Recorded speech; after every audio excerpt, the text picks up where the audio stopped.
Good morning. Okie doke. Today I'm just going to give you a brief overview of the WA sheep flock, where it stands at the moment and some of the trends that are coming out right now, and seeing if anything's changed in the immediate past.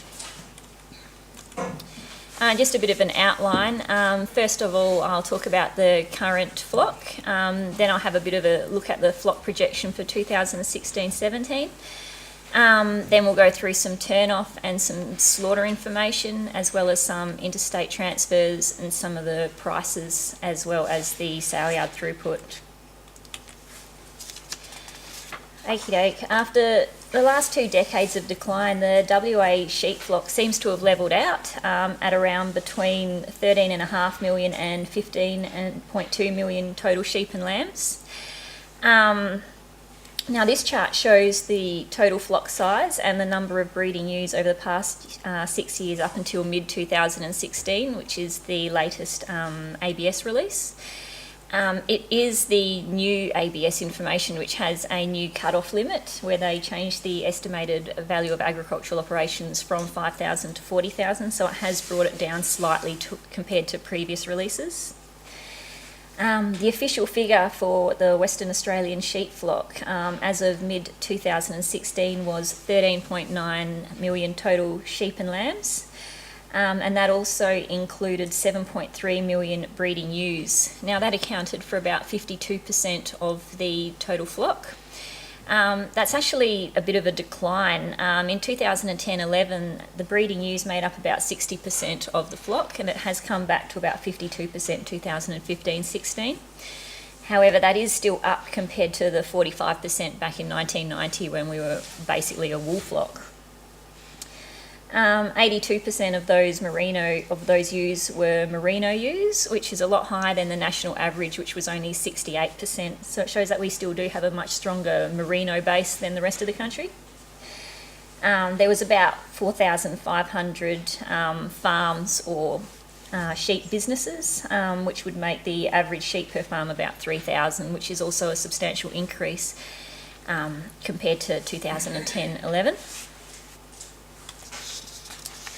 Now this is the flock projection for what may have been in place for the close of 2016-17. With the opening ABS number of 13.9 million head and an average marking rate of 90%, which was their 5-year ABS average, that would give us about 5.82 million lambs marked. If we estimate that total turn-off may have come to about 5.88 million, that would give us a closing number of about 13.1 million sheep and lambs. Now that's just under a 6% decline throughout the course of that financial year in the size of the flock. Now the marking rate over the last few years has been on a bit of a growth trend. It has grown quite considerably. However, it's largely been neutralised by our increased turn-off, which has also grown. And as you can see there, the 5.82 million is less than the turn-off of 5.88 million. Now, if everything else was kept the same, in order to maintain the flock so that we would close at 13.9 million, we would need a marking rate of about 102%. Now, just having a closer look at turn-off, keep in mind 2016-17 isn't a full financial year yet. We're still waiting on the June data, so it's only got 11 months. Though we do have the full year data for the interstate transfers. So even with the June data missing, the lamb slaughter is higher than it has been for most of the years. The only year that was higher was 2015-16, but we are on par to overtake that at the moment. As a proportion of the total turn-off, it is higher than what it was in 2015-16. The lamb slaughter accounted for 49% of the total turn-off in 2016-17, first 11 months. The sheep slaughter accounted for 16%. Now that is very low, but it could possibly be due to the good season last year, as well as the high sheep meat prices and the high wool prices might have led people to hold on to them for a little bit longer. Live export accounted for 29% of the total turn-off, and the interstate transfers accounted for 6%. Now that does sound like it's very low, but in comparison to most years when interstate transfers only account for between 1 and 3%, 6% is quite a remarkable increase. So through 16-17, over the full financial year, we had interstate transfers came to 313,500 head. So it's quite a lot larger, as you can see by the yellow line on this graph. It's a remarkable increase compared to the last 3 years. It's actually a 274% increase year on year compared to the year before.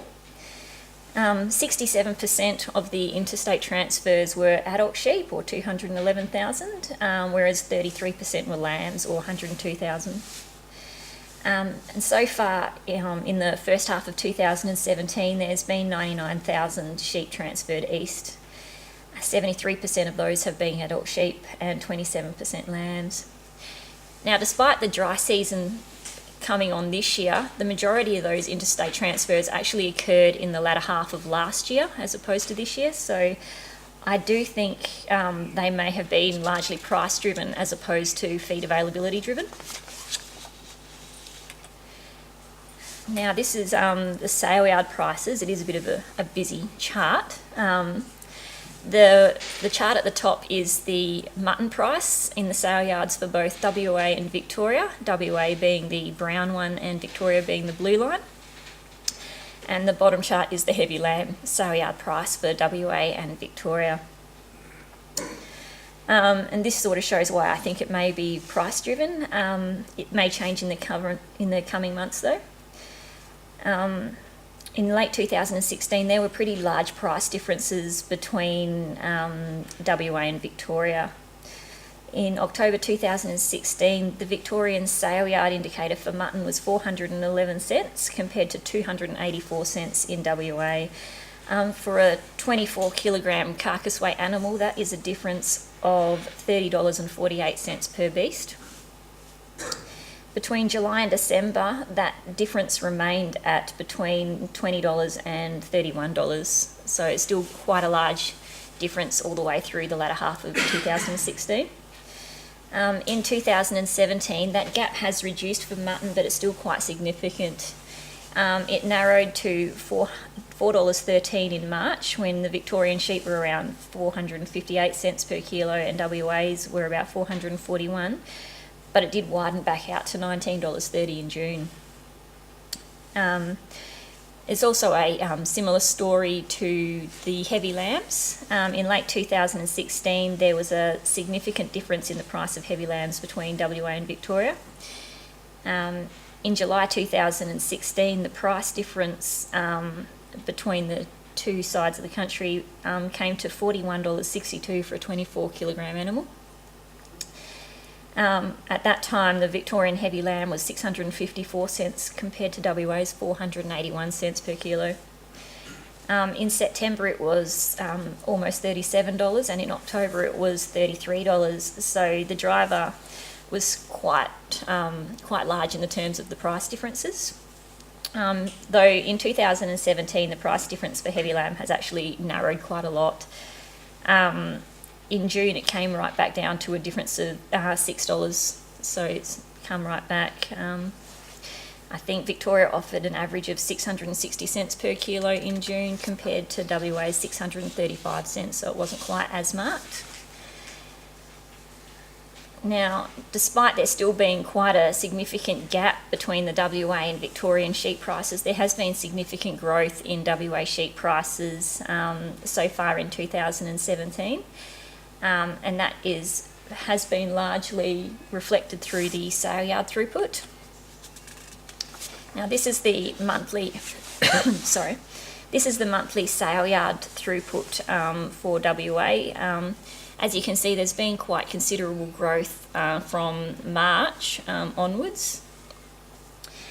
And that's for both sheep and lambs. Between January and June, the sale yard throughput in 2017 was 50% higher than at the same period in 2016 for lambs, and 30% higher for sheep. In March, the lamb throughput reached 107,000, which was a monthly increase of 76%. for lambs, and for March, sheep throughput reached 87,000, which was an 85% increase.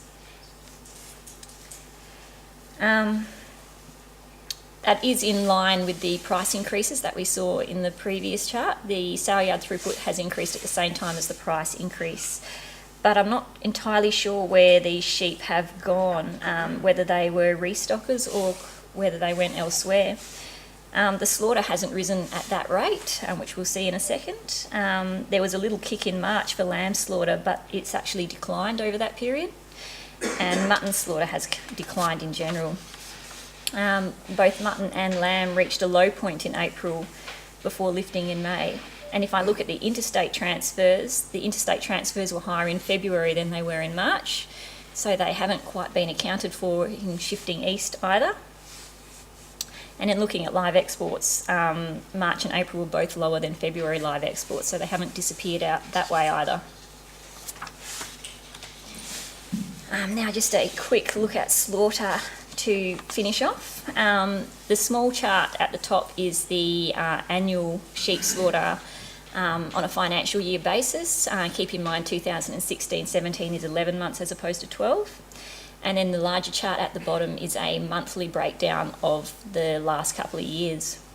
Lamb slaughter was 2.69 million so far in 2016-17.